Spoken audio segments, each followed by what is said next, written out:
Morning, y'all. It's Ben down here at Bates Nursery in the green room, and today we're doing a talk on native edibles. So, brought this up as an idea because we've definitely gotten a lot of requests for natives. A lot of folks wanting to plant natives, and there's also a lot of folks wanting to plant edibles, and there's definitely a little bit of an area in between of overlap, and just want to touch on some of those. It is a little bit of a smaller lens we're going to use today because there are tons of stuff that have medicinal properties or use that takes processing or very specific uses. I'm going to touch lightly on those things because some of this really does need research before you eat any of it or use it to make anything. So definitely do your research for things that are more herbal or things that you can't just eat right off the tree or the vine. So I really want to focus on stuff that you can eat and enjoy readily. So you're going to have a lot of fruit. You're going to have a lot of things that have edible leaves on them directly off the plant. And that's what I want to focus on today. So we're going to get started talking about trees. And we'll see if, I do have a little slideshow. We'll see if it pops up for y'all.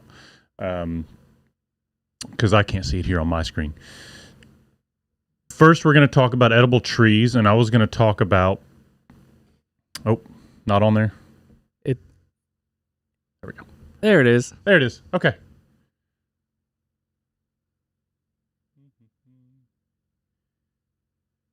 Let me just see if I can get this full screen for y'all. Okay, sorry about that, y'all. Okay, so edible Tennessee natives, eating good in the neighborhood.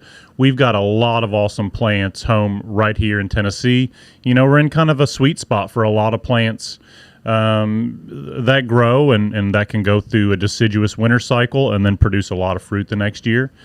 And, you know, we have a lot of overlap between north and south plants, and we're in this range where we get just all sorts of mix. And I'm going to start with trees. So serviceberry has definitely been a growing landscape plant in our area because it also double duties as a edible, and it really is almost like a blueberry, maybe somewhere between a blueberry and a cranberry with some seeds inside, but they are awesome, great for baking, great for jams, jellies, and they're really easy to grow and they're really pretty. So there's a sample of the fruit that aren't ripe yet, and a lot of times we'll pick them when they're starting to go purple because the birds will go after them. We get a lot of cedar waxwing activity on these, so it's great for wildlife as well. So yeah, Amelanchier laevis is specifically the variety that is a little more native to our area. There's also a canadensis that has a larger range, but they all produce edible fruit, and the blooms are really showy as well. They're going to bloom right around the same time as your dogwood trees in a really nice soft white. Kind of mimics a cherry tree in a way when you see them from a distance, and awesome fall color and fruit. So super high on my list for native edibles is the serviceberry. And, you know, we've been carrying more and more of them, and growers have been hybridizing them and improving them for small spaces. So you can certainly find a serviceberry for your property. Looks good, and you could just go eat them right off the tree. So win-win for that one. Couple more trees that we have in our area. Persimmon, that's probably one of the more popular native edible large trees. Persimmons, Diospyros virginiana, has a really unique fruit. It's similar to the persimmons you'd see in the grocery store, the Japanese persimmons, but they're rounder and a little smaller, and they have a much thinner flesh. Really, you're going to harvest these. That picture in the middle is probably not quite ripe yet, so you're going to harvest these pretty late in the season. A lot of times we wait till they fall off the tree, and they're a really unique tree, really unique on them. I mean, you see the blooms there are pretty unusual. And they can turn into a pretty sizable tree. I mean, I've seen some 40-foot examples of them. You do need two to get pollination out of them, unlike the serviceberry where you only need one. So we do recommend planting two of them. And typically we only get the straight species around here. I haven't seen many specialty varieties around. Now, you know, there might be an opportunity for someone to have an improved variety of persimmon. I think they're really tasty, but it's definitely an acquired texture. It's kind of like, I don't know, like a mild peachy flavor, but the texture is totally different. So native persimmon, awesome tree. You might find them around in the woods if you know what you're looking for. Pawpaw. Now, this is another one that's even more niche than the persimmon. They're kind of an unusual fruit, unusual tree, and they do kind of look like they're straight out of the jungle. So that's one of those things with our middle climate, we get some of these more unusual native edibles. So Asmina triloba, this is pawpaw.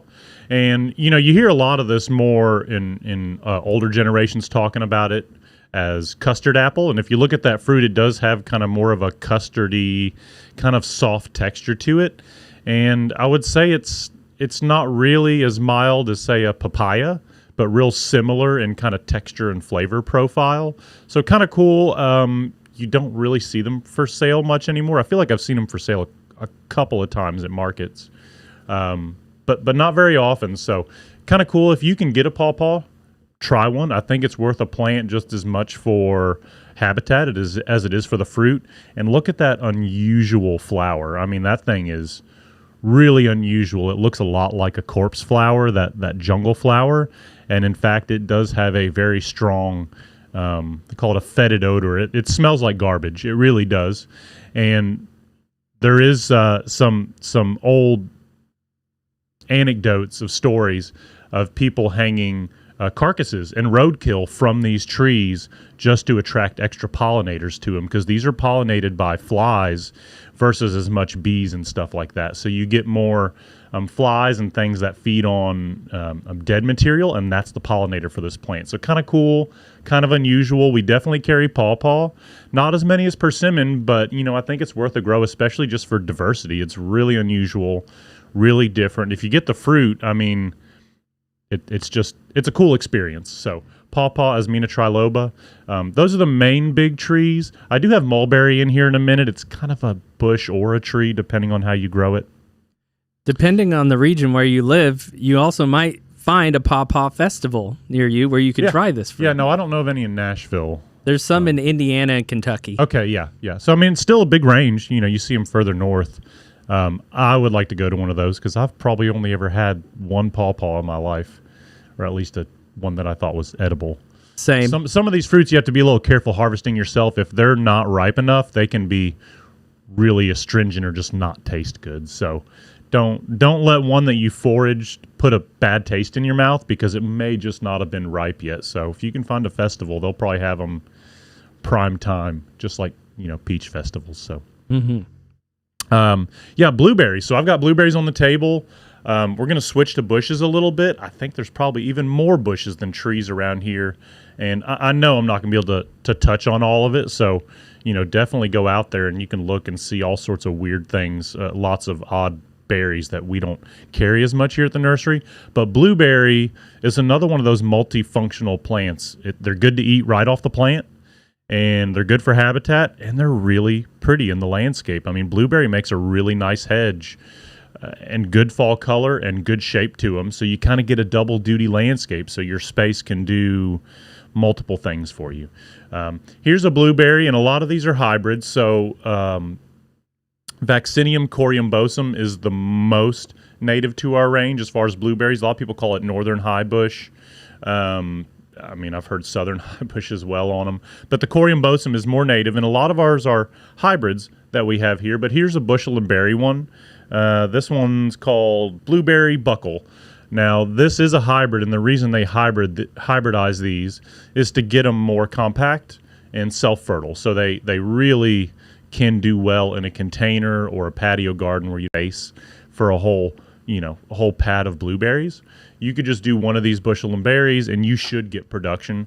I will say they typically put on smaller fruit, but really awesome plant. I think I had another one out there. So there's other blueberries that are coriambosum blue crop. I believe Premier is going to be one of those. And that's definitely something everyone should plant in their garden. They're super easy. It may have kicked us, huh? No, don't worry about it, Ben. And yeah, everyone should have a blueberry. Good fall color, good flowers, good shape. Yeah, the Skydew Gold. Sorry, don't have my notes. They're on the screen. Skydew Gold is an awesome new blueberry that has yellow chartreuse leaves and still the red fall color. So you try that one out. That one's really cool, really different and unusual, and bred for foliage. It almost looks like Nandina there in that picture. So you get this kind of, you can put these into places where old traditional non-fruiting or edible plants go. Even toxic plants, they can be a good substitute for those plants. So blueberry, and I think next is blackberry. I've got a blackberry right here. Oh, sorry, mulberry. I don't have mulberry in here. They kind of look like a long blackberry. And you can see there's a picture there of kind of how they would grow them in an orchard, mulberries. So they'll kind of hack them back into a bush. I've absolutely seen mulberries 40, 50, 60 feet tall, so you can get them big.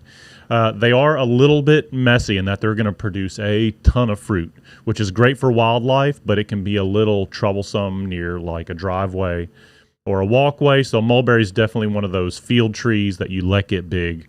Really good. They're kind of like a blackberry, but a little more mealy. So they have a little more seed content in them, but I think they're a lot sweeter.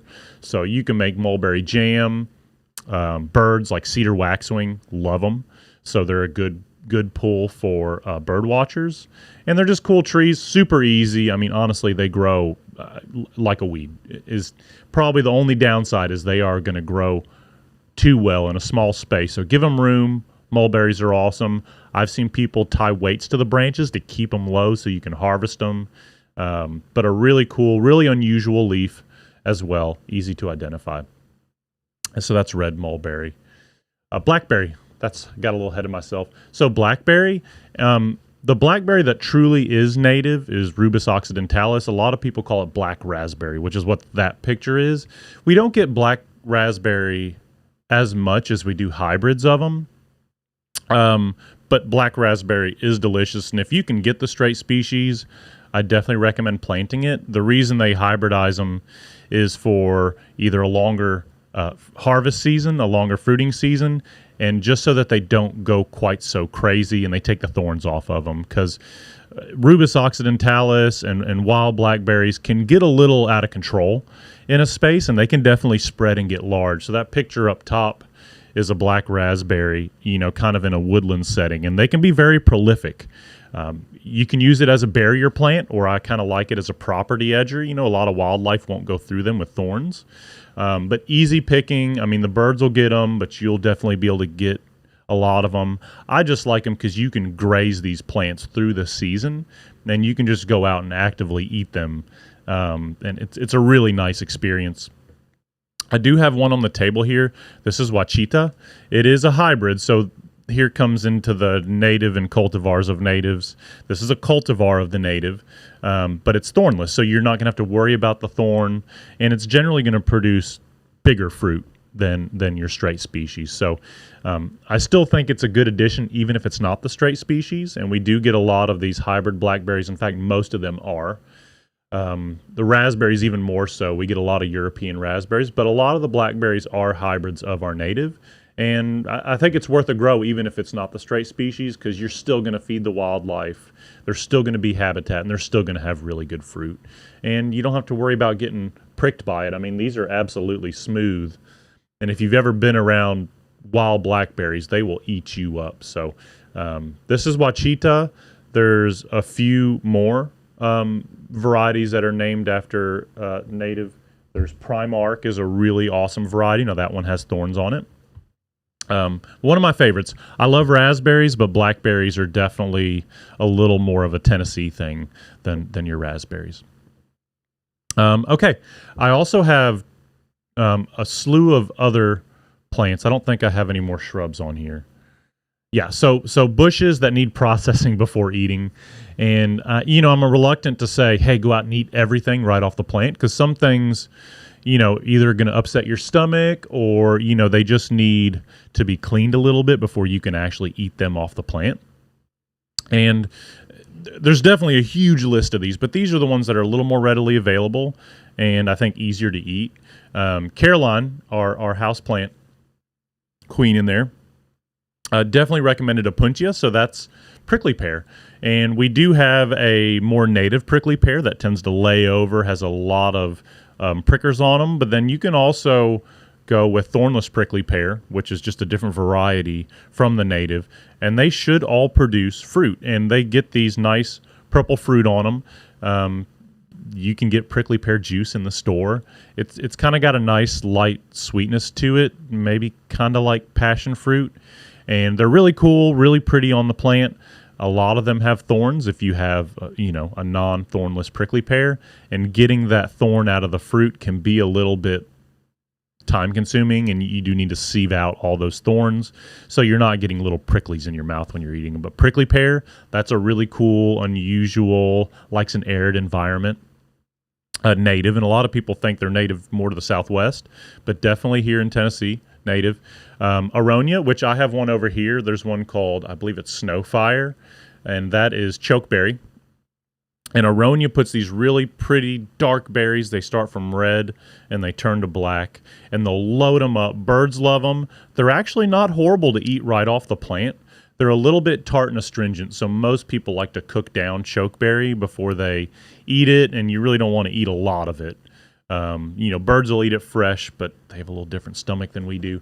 But you can make chokeberry jam out of it, and it's a big ingredient in antioxidant drinks, so you see a lot of Aronia in these tart antioxidant drinks right alongside like cranberry. Really pretty plant for the landscape. They have beautiful red fall color. So Aronia, melanocarpa, chokeberry, awesome native plant, super rugged, and the berries are edible. With a little bit of cooking, you can make some jam out of it. I don't have beautyberry. That's one of my favorites. Calicarpa americana. And beautyberry has these nice pendulous, beautiful purple berries on the stems that almost don't look real. I mean, they look like something you'd get out of a cut flower shop. And you can actually cook these down into jams and jellies that have this nice neon purple color to them, and birds will eat them as well. So beautyberry I really like. The leaves have some insect repellent qualities to them, and that's a really awesome one. I didn't put it on the slide, but I do have Ilex here on the table. Ilex vomitoria, which is the scientific name for Yaupon holly.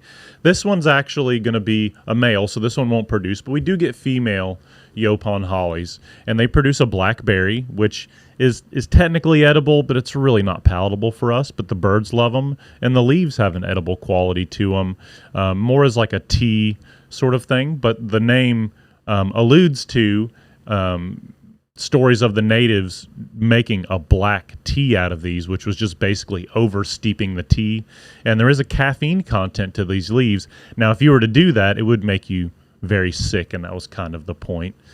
Hence, vomitoria is the scientific name of this one. So, kind of a misnomer in that this plant will make you throw up if you eat it, but it's more an alluding to stories of tribal ceremonies. So that's really cool. I don't know if I have anything else on my list as far as, did I miss one? Let's go back to the presentation. Yeah. And let me see what else I have on the table. And we'll kind of touch on, elderberry. How could I? Sambucus canadensis. Elderberry. Now, we do get a lot of European elderberry, but we will get the native one. Really cool plant, really unique leaves. Elderberry's not great to eat straight off the plant. It's not going to be great for your digestion, but if you cook it or make jams or jellies out of it, awesome plant. A lot of medicinal qualities that are helpful to them. And again, do a little research before you make anything with them. You can find a lot of recipes online that usually involve some sort of a heat, and that's usually a pretty safe bet when you're eating these plants, is to put it through some sort of a heat cycle, whether it's steeping or cooking. Is definitely wise. And there's all sorts of other ones. I think that's probably all I have on here as far as looking at bushes. There are tons of other edible natives once we get into perennials and herbs and stuff like that. And to be honest, that probably would be a whole presentation in itself. But I've got a couple here that are easily usable right off the plant without processing. So I've got hairy mountain mint. And this is one of my favorites, and there's a ton of mountain mints out there, but these things smell to me like a fresher version of just like a it's not really spearminty, but it is a very fresh minty smell to them.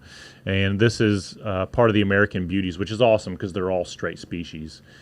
And these things will get 2-3 foot tall. They'll bloom great for pollinators and bees. This one's variety Pilosum, which is the hairy mountain mint. Again, there's a ton of them. I can't keep track of all the mountain mints, but most all of them are native. All of them are Picanthamum. And really cool plant. I just love the smell on them. It's really invigorating. And, you can eat it or add it to a tea or a drink and substitute it for, more garden-grown mints. And these things will spread into an area, and you can have a whole bed of mint pretty easily. I've also got nodding onion. We do get wild onions. It's not quite the same thing you see growing in your lawn that, it's the bane of every person who wants a beautiful lawn. This is a little bit different. This is nodding onion. And, like pretty much any allium or onion, all parts of the plant are fairly edible. And these are kind of cool when you see them in a bed all together and all the little seed heads nod. And they have a really cool prairie look to them. So that's nodding onion. That's a real easy one that literally you can pull it out of the ground and eat it. Now, it's more of a subsistence and foraging food. It's not going to be the same quality or size of an onion for cooking. But a lot of times you can sneak these into recipes as like a flavoring agent, even if it's not a mate ingredient. And you can start kind of substituting the little side ingredients like green onion. You could probably substitute maybe the stems of nodding onion for green onion in cooking, and it'd be a good way to kind of replace it with some native wild plants. And these native plants are always going to support our native habitat and wildlife, so you can kind of reap the benefits as well as benefit the world around us, and I think that's kind of the point. Now, there's, like I said, tons of other stuff. Our people down in the greenhouse, especially with perennials, really do a good job of trying to keep track of the uses of all these plants. Do be aware of, buying plants that are sold to be ornamental as far as, being treated with anything. Now, most of our strictly native plants, we do get them from places that don't treat them, so they're fairly safe to eat. However, just, shop wisely when you're doing that thing. If we sell it as an edible, it's a safe bet to put in your landscape. With ornamentals, a lot of times I'll give them a year in the ground before I start harvesting, just to be safe. So yeah, if anyone has any questions, again, there's a lot of nuance to this, and there's a lot of different things once we get into medicinal uses of plants and roots and tubers. But I didn't really want to bring y'all into that depth today. But yeah, if y'all have any questions, we'd love to answer it. And of course, we're always here on the lot to help you find something you can put in your edible garden. We're not seeing any questions right now. Okay. Two comments. All you have to do is subscribe and wait 1 minute. That's our only request. If you're already a subscriber, feel free to comment. And we can also take your questions later, info@batesnursery.com, if you want Ben to answer them after the broadcast. Yeah, absolutely. Always here to answer, even if it's tomorrow. If you get to the video tomorrow, we'll get back with you. I was going to say there's so much more usable as far as native plants. I just planted a Kentucky coffee tree, which is kind of an unusual one. And, the name sometimes alludes to a use that doesn't get used anymore. So coffee tree, as far as I know, the bark can be used in, making a drink. Now, I don't think people really do that anymore. But I love planting that coffee tree because it has a story behind it. I've also heard Sweet Bay Magnolia, the leaves have a little bit of a caffeine content in them. So Sweet Bay Magnolia, big habitat native for butterflies. Now, like I said, most people are not going to go harvest all these because we have better options for tea and they're not going to really upset your stomach as much. But that's kind of cool. Sassafras. We've been lucky enough to be able to carry some sassafras here in the spring usually.